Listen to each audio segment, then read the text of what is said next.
So I had this thought when I was going to see this movie. What if there's some like weird coincidence that every time M. Night makes a movie and it's just a single word title, it's a pretty good movie. And when he adds words like the, or even in and water, it's inevitably bad.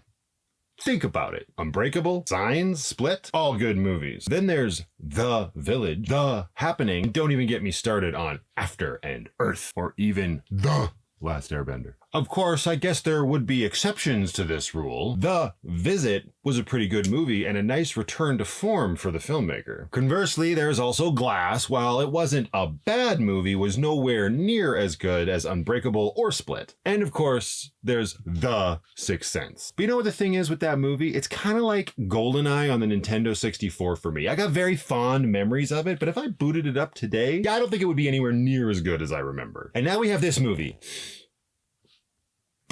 Well, it definitely shoots down my theory.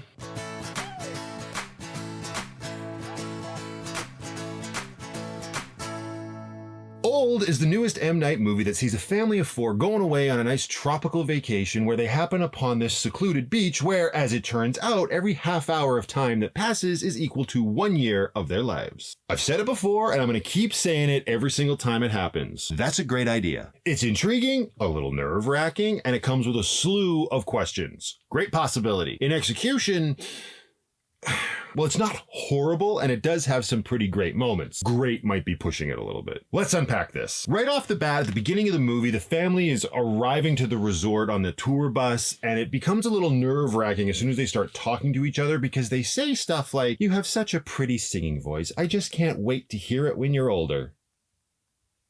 And about 3 other things just like that. Which, if you knew anything about this movie going into it, you just get the feeling like you're being smashed over the head with exactly what's to come. There is subtle foreshadowing, and then there is this. Thankfully, it actually doesn't continue on after that scene, which I was super grateful for. It's just kind of a rocky start. Like I said, there are some moments in this movie that are quite well done. Ways of showing people aging without just showing physical changes on their body was kind of neat. Stuff like audio cuts from losing their hearing and a blurred camera lens when they start to lose their vision. Sure, absolutely none of that is new, but it was a nice change of pace to the storytelling. And there is one scene that I just did not see coming. I'm not going to spoil it here because to me, it was the most effective use of the rules that were established in this world. And in my opinion, it was a scene of actual pure horror. It pushes the line of did they go too far, and I applaud the director for doing so. Movies like this are meant to make you feel more uncomfortable than scared, and that scene absolutely did. And that brings me to what is ultimately wrong with this movie.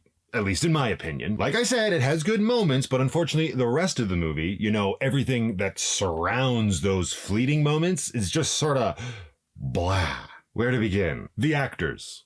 What is happening? We have one decent performer from the actress who is playing the little girl from the family of 4, who as she grows up has to maintain the mentality of an 11-year-old, and she did a pretty good job. I don't know the actress's name, but she played the little Jewish girl from Jojo Rabbit. She has the best performance here. Everyone else, especially the mother, are either outright bad or mediocre. And when it comes to a story like this that is so otherworldly, you really do need better performances from your actors in order to sell it. If the characters in the story I'm watching can't convince me of what's going on, I'm getting pulled out of the experience immediately. And unfortunately, that happens a lot in this movie, and not just because of the performances. The director opted for some, let's say, unique camera angles during some pretty key moments in this movie, and while I can see what he was going for from a filmmaker's standpoint, in the end, it just ends up being confusing and did nothing except make me completely aware of the fact that there is a camera,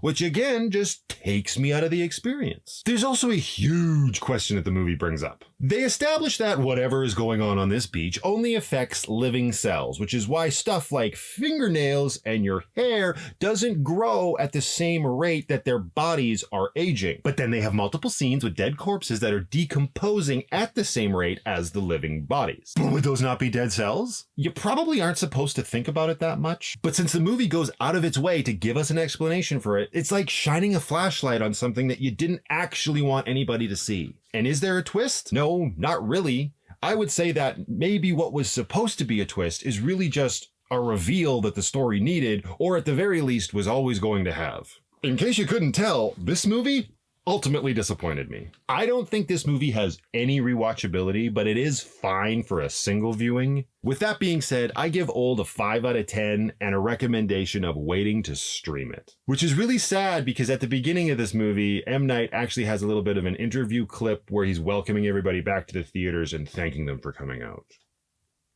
Yikes. I'm a little bit late with this review. If you follow my vlog of the van build, you will find out eventually why that is. So if you'd like to see that, or if you just have questions like, why am I sitting in a van talking about movies? Consider subscribing. We'd love to have you here. So what about you? Have you guys seen Old? If you have, let me know what you thought about it in the comments below, and I'll see y'all in the next one.